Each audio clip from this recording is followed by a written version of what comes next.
exponential and logarithmic functions. First, exponential function.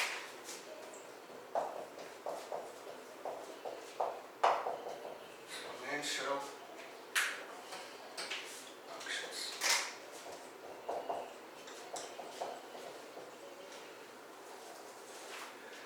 In calculus we study derivatives of exponential functions, but first of all I want to remind you what exponential functions are from algebra.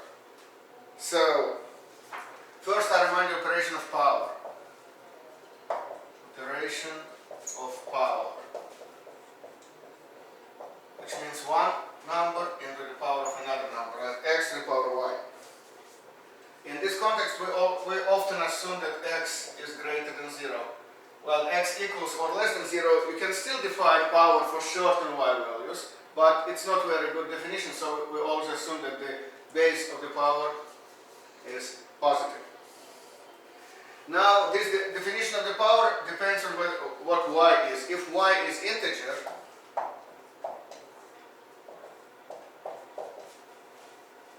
then x to the power y equals just x times x times x times etc. y times. For example, if y is 5, then it will be x times x times x times x times x 5 times. If y is a rational number of the form 1 over n, then x to the power y is the same as x to the power 1 over n. And by definition, it is the same as nth root of x. Which means it's the number that being raised to the power n equals x. And once again, it's working well for x positive and even for x 0, but it's not working well for negative x. If x is negative and n is even, then it will be complex number, not a real number. So this is why, in order to avoid such situations, we always assume that x is positive. Now, if y is rational number, like y equals p over q, then x to the power y becomes x to the power p over q, and that means qth root of x to the power p. Or, if you wish, you can think of it as qth root of x, all of that to the power p. It will always be the same, and it is always well defined. And why is irrational? If y is irrational, so it cannot be represented as a fraction. For example, y equals pi. So what is x to the power pi? Well, the idea is that even though y is irrational, like y equals pi, it can be approximated by rational numbers. For example, pi is approximately equal to 3.14. So pi is approximately equal to 3.14.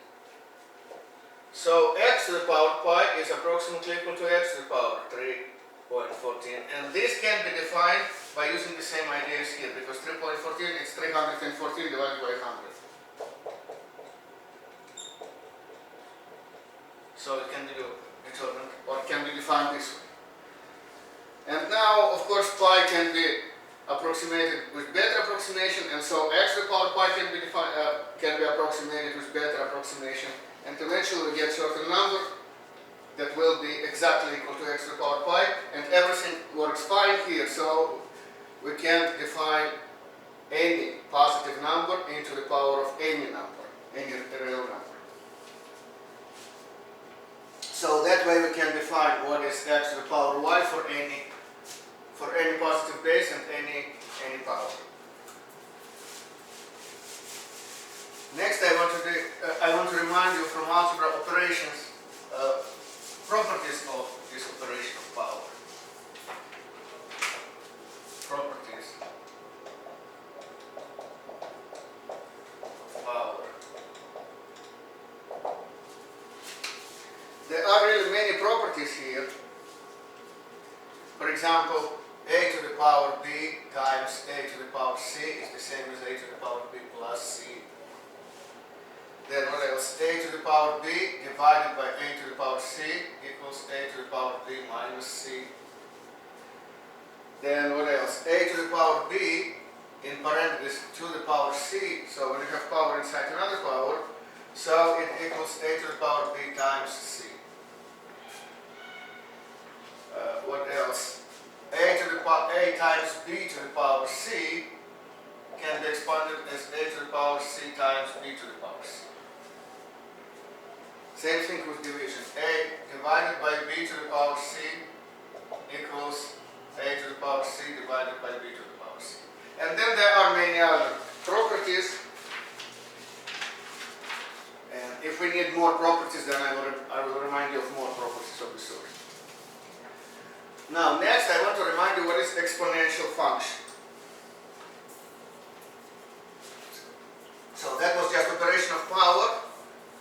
Like given two numbers, you can combine them, and this is called an operation. Like it's actually the fifth operation in mathematics, in arithmetic. Like if you can combine two numbers by adding, subtracting, multiplying, dividing, and now this is the fifth one by power.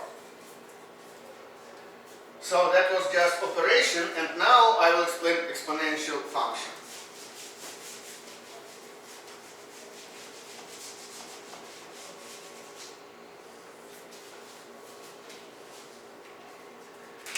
Exponential function is function of the sort f of x equals a to the power x, where a is a fixed, is a constant,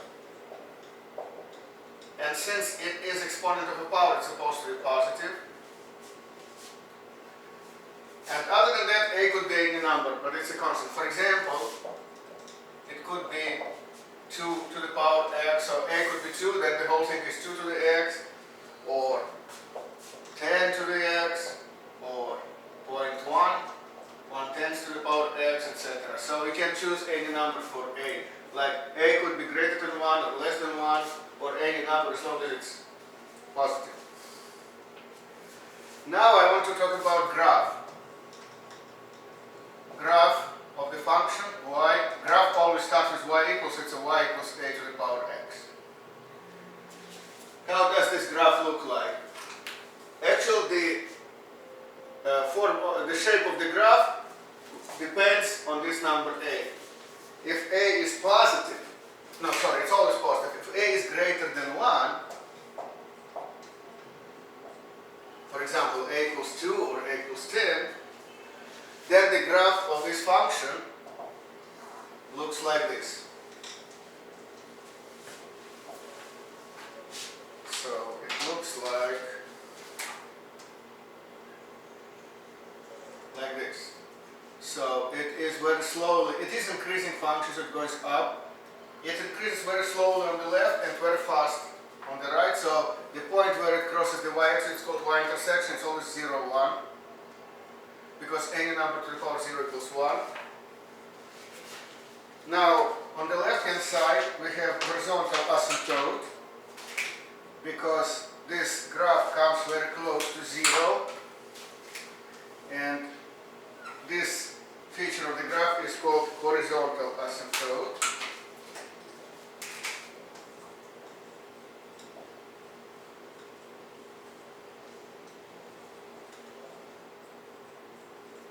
And horizontal asymptote can also be expressed as a limit.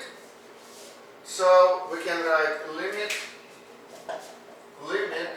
a to the power x as x approaches negative infinity, because it goes all the way to the left. So that limit is 0. So this is the behavior of the graph of the function a to the x when a is greater than 1. So it's never vertical, but it's going up very sharply. Very sharply. Okay, now if a equals 1, so the next possibility is if a equals 1, this is actually not very interesting situation, because then we get y equals 1 to the power x, and 1 to any power is just 1, so it's y equals 1. So what it is now, it's just horizontal horizontal line. Y equals 1 is the horizontal line on the level of 1. And now it will look like this. Y equals 1.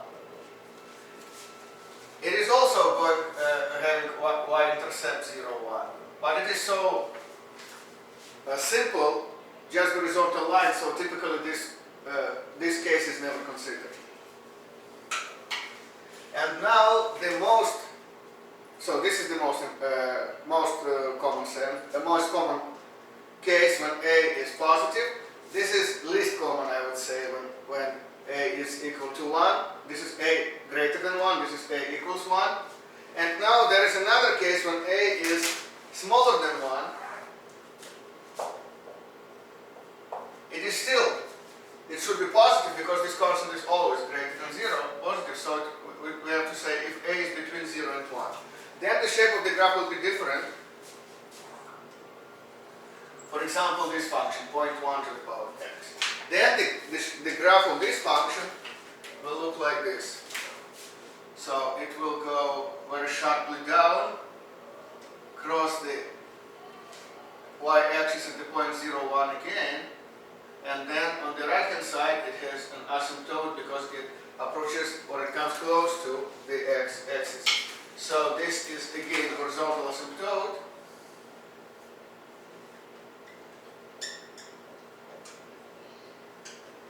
And since horizontal asymptote occurs on the right hand side of the graph, we have to say, if we want to translate it to limits, it should be x approaches positive infinity.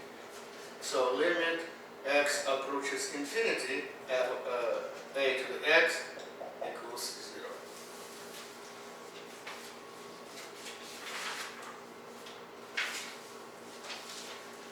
So these are three types of exponential functions. Once again, the middle type is very uninteresting, so we never consider it. But when a is greater than 1, it will be increasing function. When a is between 0 and 1, it will be decreasing function. And typically all the functions that we consider, all the exponential functions that we consider will be one of these types, typically the first or the third type. Now, among many exponential functions, there is one that is more important than others, and this is called natural exponential function. So let me write it here. Or maybe I will just erase this. Natural exponential function.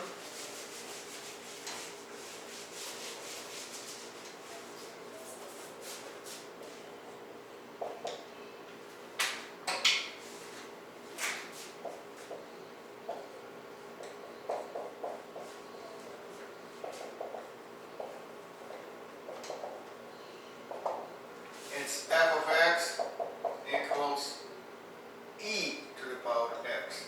In this context, e is a well-known mathematical constant.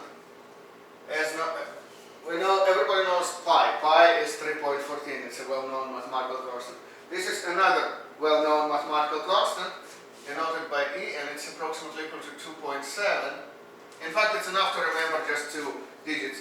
It has infinitely many digits because it's an irrational number. A couple more digits are 1, 8, 2, 8, like this. So it's approximately equal to 2.7, 1, 8, 2, 8. And this number actually has a very specific meaning and very precise meaning in calculus.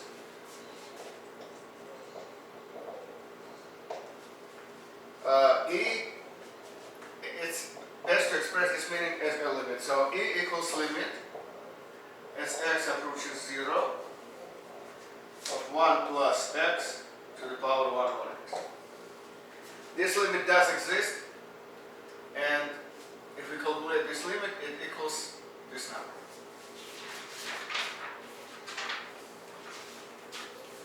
So these are exponential functions. Exponential functions.